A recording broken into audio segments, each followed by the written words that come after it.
G'day, this is Ben from Melbourne, and this is my entry into Vinyl Tag 2020. I believe that there were two sets of Vinyl Tag questions came out right at the start of the year on the same day. One from Rob Walker and the other from Stunttrock Confusion. I'll leave the links below.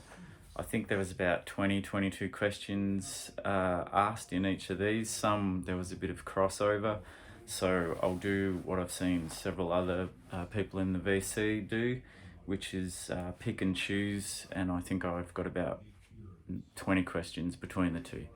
So anyway, we'll start off with the first one, and it is what's your favourite album purchased in 2021?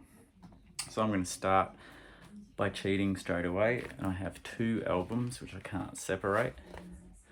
One is American Culture, For My Animals.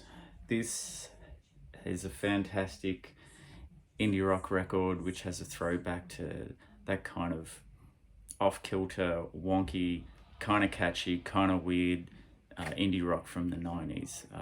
Fantastic record. Second one is the Australian band Power Supply, which is basically the Ooga Boogers with a new name, but this is probably a little bit more laid back if you're familiar with the Ooga Booga stuff, but it's the sort of stuff that just gets into your mind and doesn't go away. It's like catchy as hell, really, really good stuff. And just a little special mention, Black Sagan, which is, I'm not even going to attempt to say the title of that album. This is a dark, minimal, electronic soundscape. Brilliant stuff. Okay, next question is album by the first person you ever saw live. So for me, it was in 1985 at the Melbourne Showgrounds, and it was The Boss. But unfortunately, I was only 11 or 12, so I don't have much recollection of the show. Besides, I couldn't see, and there were some young girls who I suppose were about 20, and they offered to let me sit on their shoulders. But I remember that part, but I don't remember anything from the show.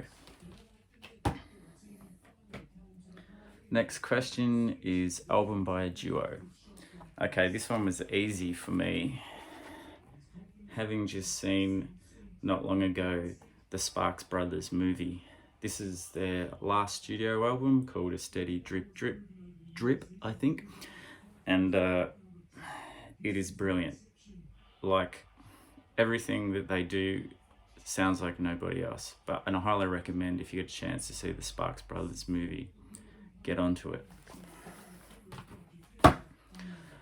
Next question is show a concept album, and I'm gonna go with Kraftwerk Radio Activity in English, but this is one I got, which is the German language edition. Apparently the concept is as follows. It's organized around themes of radioactive decay and radio communications. This is their fifth album and the first one which was completely electronic. But I guess I'm never going to get to know the story because it's all sung in German. Next question is artists you've discovered in 2021. This one was a no-brainer. This is never heard of this band, just got this on a bit of a whim after reading a little bit about it online. This is Rcge, and the album's called Moy Street, and I can't say any better than the quote I saw online from a guy called Martin at Mean Bean Records, and he says, "This LP is just a perfect blend of private press pop delight, echoing all the best elements of pop, milk and cookies vocals of Chris Bell, T-Rex, etc. Fuzzy guitar lead, pedal steel madness, heavy melodies and great pop songwriting. The perfect 2021 record to take you straight to a 1973 trip." Couldn't say it better myself.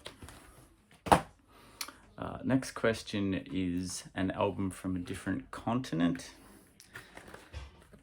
This one is Mdu Mokhtar. I'm probably murdering the pronunciation of this, but this is Afrique Victim, and this is a brilliant album if you like the things like the Nigerian African funk music from the 70s, which has like that really great rock guitar. This will be right up your alley. Next is show a punk rock or new wave record. This one was a nice surprise that this got reissued last year, which was the mighty Australian punk band The Cosmic Psychos with the album Blokes You Can Trust, with a brand new cover. The original looks a bit more like this, and this has got one of my favourite songs there. It's called Dead Roo. If you don't know about the Cosmic Psychos, there's actually a great documentary on them as well called Blokes You Can Trust. Pretty meat and potatoes punk, but good fun. Next question, which I believe is question number 8, show a box set. And there were quite a few good ones that I thought came out this year, including the David Bowie Brilliant Disguise, the Nick Cave one, but I think the Gang of Four one takes the cake for me. Sounds great, great packaging. As you can see, I got it upside down, I think. So you've got the albums and a cassette and some badges, which I like all this kind of stuff. It's like way by box sets. And it's a good way, if you don't have any Gang of Four, to instantly have all their best albums. Alright, number 9 is an album with a sporting theme, which at first I had no idea, but then I remembered the great electronic duo from Melbourne called Black Cab and their record from a few years ago, Games of the 21st Olympiad. This is like, well, listen to the song rundown. Opening ceremony, victorious, well, I don't know about sexy polizei, state plan and closing ceremony. Black Cab tend to often have themes for their records. They've had ones about the Ultimate concert headlined by the Rolling Stones, the infamous one in 1969, and they've also they have a bit of an obsession with Germany, because there's another one which is based in the 80s, which is all about the Stasi. Really great band, check them out on Bandcamp. Right, number 10, show a jazz record. Well, you may argue with this, but if Pharoah Sanders is on it, to me, it's jazz. So this is Pharoah Sanders' Floating Points, which I wasn't familiar with, which I looked up. Is electronic artist and the London Symphony Orchestra. This is a beautiful record. It's just one of those ones that you can put on and it's like ear candy. It's just instantly feels good. It's a beautiful record. Next is number 11, best of album. So I'm going to go with Ed Cooper. This is the Ed Cooper originally from the Saints. This is all of his solo stuff from 86 to 96, and we love Ed Cooper so much over here. He also released a best of The Laughing Clowns, which was his jazz punk project throughout the 80s. If unfamiliar with his solo work outside of the Saints or any of his bands, check it out. Like, probably Ed Cooper's the best way to start, and then if you're feeling a little bit more brave, Laughing Clowns. Next question, number 12, album with at least 8 people on the jacket. Now, I don't know if there was a stipulation that they were meant to be real people, but the first thing that come to my mind was Jurassic 5 Power in Numbers, and there is a hell of a lot more people on there than 8. And good to have at least one hip-hop record. Well, not just one, I just mean for this. Show a Soundtrack, number 13. There's a reissue last year of Performance. Film's a bit dodgy, but some great stuff on here. Like, I don't think you'll ever hear the words Randy Newman and Rock Out besides For Gone Dead Train. That's a great song. And of course, there's also Memo from Turner with Mick Jagger, which is a fantastic song. Last Poets, Mary Clayton, a lot of good stuff. Great soundtrack. Next is album with no writing on the jacket. Okay, I don't know if you're familiar, but there's been a whole series of live albums called the Levitation Sessions, which have been going on during lockdown, where bands perform live to no audience, and they're recorded in all sorts of locations. And I decided to choose the OC's entry, this is actually the second one that they've done for the Levitation Sessions, and as you can expect, it's like brain-meltingly awesome. Next one after that was Show a 7-inch. Okay, another reissue of one of my favorite songs from the 60s, which is Nancy Sinatra and Lee Hazelwood's Some Velvet Morning. Great stuff. In the last probably 5 years, I've started really getting into all of the Lee Hazelwood solo albums and the stuff that he did with Nancy Sinatra. It's fantastic. And what are we up to?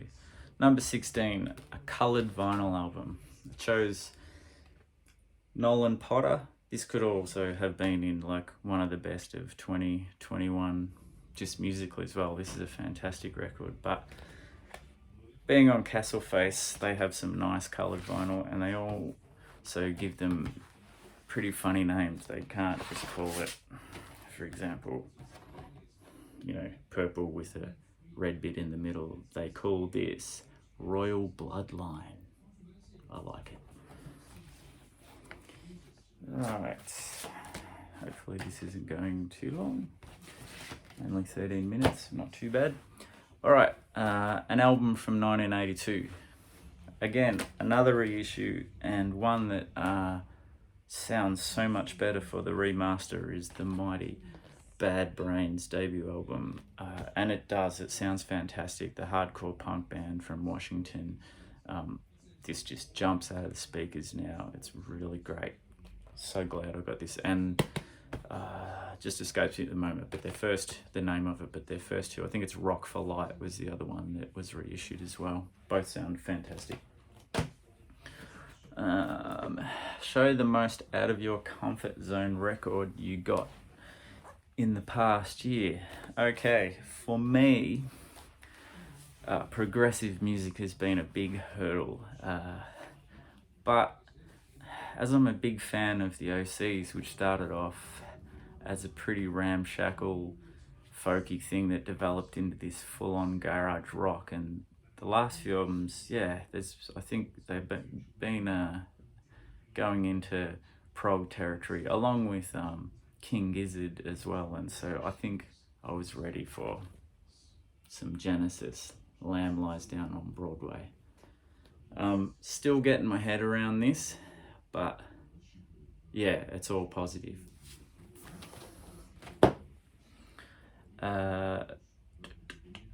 Show your favorite, coolest cover of 2021. All right, I'm gonna cheat here because I can't separate these three.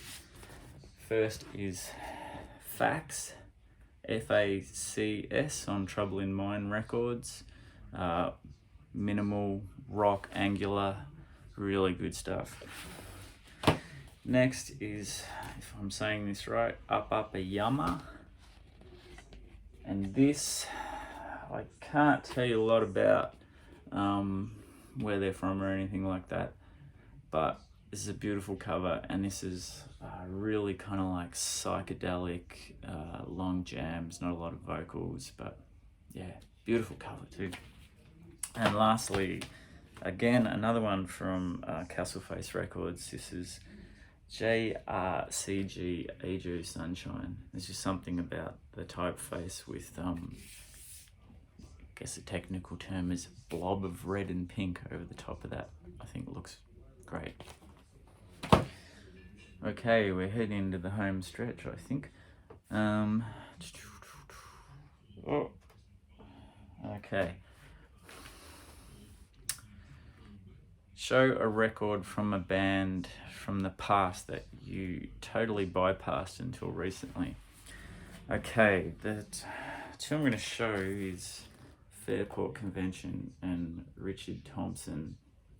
The reason being is, for a long time, I think I saw Rcge Thompson was this guy who just wore a beret on his head, and nothing to do with the music, but for some reason I just couldn't get over that.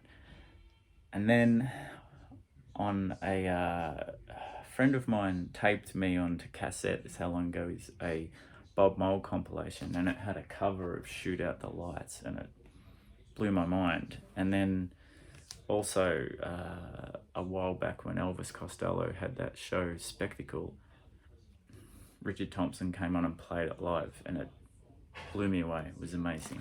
And around the same time as that, a radio show in Melbourne on Triple R called Skull Cave played the track Where Does the Time Go, and it was incredible. And the end, quite a long song, about 6 or 7 minutes in the end, where there's the violin and guitar freak out, is just incredible. And it's got beautiful Sandy Denny vocals at the start. Yeah, I'm really sorry that I bypassed Rcge Thompson's work all because of a beret. And last one, show a record still in shrink. I actually didn't think I had anything in shrink until I was searching for my original Bruce Springsteen record from 1984, which I've had since I was a kid. And I stumbled across, I somehow have a second copy of King Gizzard and the Wizard Lizards, Eyes Like the Sky, which has never been opened. And I think it's an original issue, because the reissue, I think, has pictures of all of the guys' faces in circles around there. So that was pretty cool. All right, that's me done. I hope that went okay and I haven't submitted this too late. And I'll see you next time. Take care.